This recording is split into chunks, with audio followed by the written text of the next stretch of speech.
আসানসোলে দলীয় কার্যালয়ে সাংবাদিক সম্মেলন করলেন বিজেপি বিধায়ক অগ্নিমিত্র পাল। অপরদিকে ওই সাংবাদিক সম্মেলন থেকে প্রধান শিক্ষক নিয়োগের বিষয়ে বিধায়কের প্রশ্নের উত্তর দিলেন টিএমসি নেতা অশোক রুদ্র। দেখুন আমাদের সেই প্রতিবেদন। আমার সমস্ত আসানসোল জেলার সমস্ত যারা সংবাদ মাধ্যমের ভাইরা দাদারা এসেছেন, আমার দিদিরা এসেছেন, বোনেরা এসেছেন, সবাইকে নমস্কার জানাই, গৈরিক অভিনন্দন এবং ধন্যবাদ জানাই। আজকে একটি অত্যন্ত গুরুত্বপূর্ণ বিষয়, গুরুত্বপূর্ণ কারণ কি এটি আমাদের পশ্চিমবঙ্গের আবার শিক্ষা ব্যবস্থা নিয়ে, যে শিক্ষা ব্যবস্থাকে আমরা দেখেছি বিগত দিনে যে আমাদের সরকার, মুখ্যমন্ত্রী মমতা বন্দ্যোপাধ্যায় বিভিন্ন রকমের শিক্ষা জগৎকে, শিক্ষা ডিপার্টমেন্টে, এডুকেশনাল ডিপার্টমেন্টে দুর্নীতি হয়েছে, প্রাক্তন শিক্ষামন্ত্রী জেলে গেছেন, ভাইস চ্যান্সেলর জেলে গেছেন, কেস হয়েছে, ইডি হয়েছে, কোটি কোটি টাকার চুরি হয়েছে এবং এখনো অব্দি আমাদের বাড়ির ছেলে মেয়েরা যাদের শিক্ষাগত যোগ্যতা রয়েছে তারা আজকে চাকরি না পেয়ে তারা রাস্তায় বসে রয়েছে, 1000 দিনের ওপর হয়ে গেছে। সেই শিক্ষার জগৎকে নিয়ে আজকে আমাদের প্রেস কনফারেন্স। বিষয়টি আমার সাথে রয়েছেন আমাদের এই জেলার টিচার্স সেল, ভারতীয় জনতা পার্টি টিচার্স সেলের সম্মানীয় কনভিনার, উনি নিজেও একজন শিক্ষক, পার্থ পাল মহাশয়, এবং আমার বাঁ দিকে রয়েছেন আমাদের ভারতীয় জনতা পার্টি আমাদের এই জেলার ওবিসি মোর্চার সম্মানীয় সভাপতি অমিতাভ গড়াই মহাশয়, উনিও নিজেও একজন শিক্ষক। আমার শিক্ষক ভাইদের বোনেদের কাছ থেকে, যেহেতু সারা জেলা থেকে এবং আশেপাশের জেলা থেকেও আমার কাছে এই কমপ্লেনগুলো আসে, সেখান থেকেই জানতে পারা এবং তারপরে এই দুজন শিক্ষক ভাইরাও এই বিষয়ে আপনাদের ডিটেলসে বলবেন। বিষয়টি এটা যে আমাদের যে হেড টিচারের যে নিযুক্তি হয়, সেই হেড টিচারের পোস্ট দেওয়াটা লাস্ট 12 বছর টিএমসি সরকারের সময় হয়নি, তাই তো? প্রাইমারি টিচারের হেড টিচার যে নিয়োগ, সেটা হয়েছিল বাম সরকারের সময়, লাস্ট 2009-10 সালে। রিসেন্টলি এই হেড টিচারের নিয়োগ নিয়ে যে প্রসেস শুরু হয়েছে আমাদের জেলায়, সেখানে দেখা যাচ্ছে যে ইউজুয়ালি কি হয় যে যারা সিনিয়রিটি ওয়াইজ লিস্ট আসে, যে উনি পার্থপাল মহাশয় এই বছর উনি সার্ভিস জয়েন করেছিলেন, টিচার হয়েছিলেন, তাহলে তার সিনিয়রিটি সব থেকে আগে, তারপরে আরেকজন টিচার, তারপরে আরেকজন টিচার, এইভাবে একটা লিস্ট তৈরি হয়, যেটা হওয়া উচিত, এবং সেইখান থেকে সিনিয়রিটি ওয়াইজ তাকে হেড টিচারের পোস্টটি দেওয়া হবে। কিন্তু এই জেলাতে দেখা যাচ্ছে এখানে কোনো বিষয় জানানো হচ্ছে না। কি অবাক ব্যাপার, এখানে যে টিচারের লিস্ট আসার কথা সেই লিস্ট দেওয়া হচ্ছে না, এবং আপনাদের ডিটেলসে তারা বলবেন 16 তারিখের একটি নোটিশ, মানে আজকে 17 তারিখ, কালকে সন্ধ্যেবেলায় এই নোটিশ বেরিয়েছে।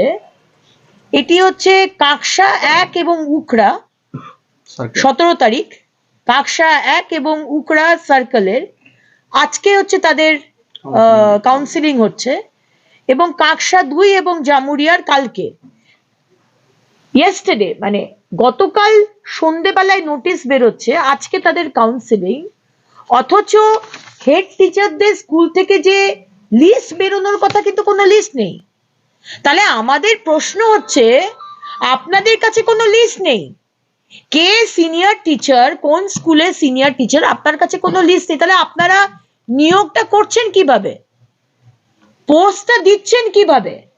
তার মানে এটাই হচ্ছে চালাকি, যে চালাকিটা মুখ্যমন্ত্রী মমতা বন্দ্যোপাধ্যায় এবং তার টিএমসি সরকার সবসময় করে আসেন, যে আগের দিন কয়েক ঘন্টা আগে জানিয়ে দেওয়া, কারোর কাছে কোনো খবর নেই, যে অ্যাপ্লাই করবে সেও অ্যাপ্লাই করতে পারছে না, তার কাছেও কোনো খবর নেই। টিএমসির তরফ থেকে টিএমসির সমর্থক যেসব টিচাররা আছেন তাদেরকে বন্ধ দরজার মধ্যে এই পজিশনটা দিয়ে দেওয়া হোক। এইটার বিষয়ে আমার দুজন টিচার যারা রয়েছেন তারা এই বিষয়ে আরো ডিটেলস বলবেন। আমার দ্বিতীয় বিষয়, যখন কাউন্সিলিং করতে যাচ্ছে তখন সেই টেবিলে যাদের যাদের বসার কথা, যারা যারা এই ডিপার্টমেন্টে রয়েছে, যেরকম চেয়ারম্যান, ডিআই, এআই, এরা ছাড়া তো আর কারোর বসার কথা নয়।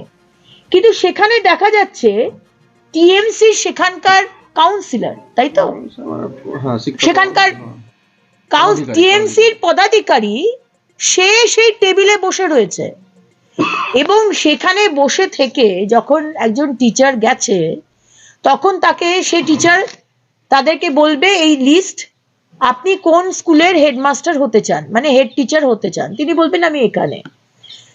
এই টিএমসির পদাধিকারী যে বসে রয়েছে টেবিলে, সে তখন বলছেন না না মাস্টারমশাই, আপনি ওই স্কুলে যাবেন না, ওখানে গেলে আপনার অসুবিধা হবে। মানে ওই একটি সিনেমা ছিল না, সৌমিত্র বাবুর, না না আপনি মাস্টারমশাই আপনি কিছু দেখেননি, মাস্টারমশাই আপনি কিন্তু কিছু দেখেননি, এটা কিন্তু ঠিক আতঙ্কে সেই সিনেমার ডায়লগের কথা মনে পড়ে যাচ্ছে। সেই টেবিলে এই বিষয়টি হচ্ছে, মাস্টারমশাই আপনি ওই স্কুলে যাবেন না, ওখানে আপনার অসুবিধা হবে, আপনি এই স্কুলটাতে যান। সেখানেও টিএমসি সেই সমর্থক টেবিলে প্রথমত কেন বসে আছে, কেন বসে থাকবে সে? টিএমসির কোনো এমএলএ, টিএমসির কোনো এমপি, বিজেপির কোনো এমএলএ, এমপি, মুখ্যমন্ত্রী হোক না কেন, সে কেন সেই টেবিলে বসবে একজন টিএমসির সমর্থক পদাধিকারী? সেখানেও কিন্তু এই ঘটনাটি দেখা যাচ্ছে। অগ্নিমিত্রা পাল অভিযোগ করছেন যে এই যে প্রধান শিক্ষকের যে নিয়োগ, তার মধ্যে দুর্নীতি এবং তাতে পক্ষপাতদৃষ্ট করছে তৃণমূল, সেই বিষয়টাকে কিভাবে বলছেন? উনি রাজনীতি করার জন্য বলার উনি বলছেন, উনি ব্যাপারটা হয়তো ঠিক মতো জানেন না বা ওনাকে যারা ব্রিফ করেছেন ঠিক করে করতে পারেননি। প্রথমত যে হেডমাস্টার মশাই রিক্রুটমেন্ট হচ্ছে দীর্ঘদিন ধরে বন্ধ ছিল, বামফ্রন্টের সময় একটা মামলা হয়ে গেছিল পশ্চিম মেদিনীপুর জেলাতে, সেই কারণে বন্ধ ছিল। এখন বিভিন্ন জেলার সাথে আমাদের পশ্চিম বর্ধমান জেলাতেও হচ্ছে এবং এটা পুরোটাই হচ্ছে সিনিয়রিটি বেসিসে। এটা কে কোন দল কোন রং এমনি কোনো ব্যাপার না, এবং এটা কোনো তৃণমূলের লোকেরা করছে না, এটা সংশ্লিষ্ট এআই সাহেবরা করছেন, মানে অ্যাসিস্ট্যান্ট ইন্সপেক্টর অফ স্কুল, তারা এই রিক্রুটমেন্টের তদারকি করছেন এবং Bangla medium, Hindi medium, Urdu medium, Nepali medium, bilanguage যা আছে, যেখানে যারা সিনিয়র, সেই সিনিয়রিটি বেসিসে তার পুরো অ্যাপয়েন্টমেন্টটাই হবে। এখানে কোনো মানে দুর্নীতির কোনো জায়গাই নেই, যিনি সিনিয়র তিনিই হবেন। আর উনি বলছেন তৃণমূলের লোকেরা হচ্ছেন, কারণ এই মুহূর্তে শিক্ষকদের কেউই বিজেপির সাথে নেই, সবাই তৃণমূল সরকারের সাথে আছে।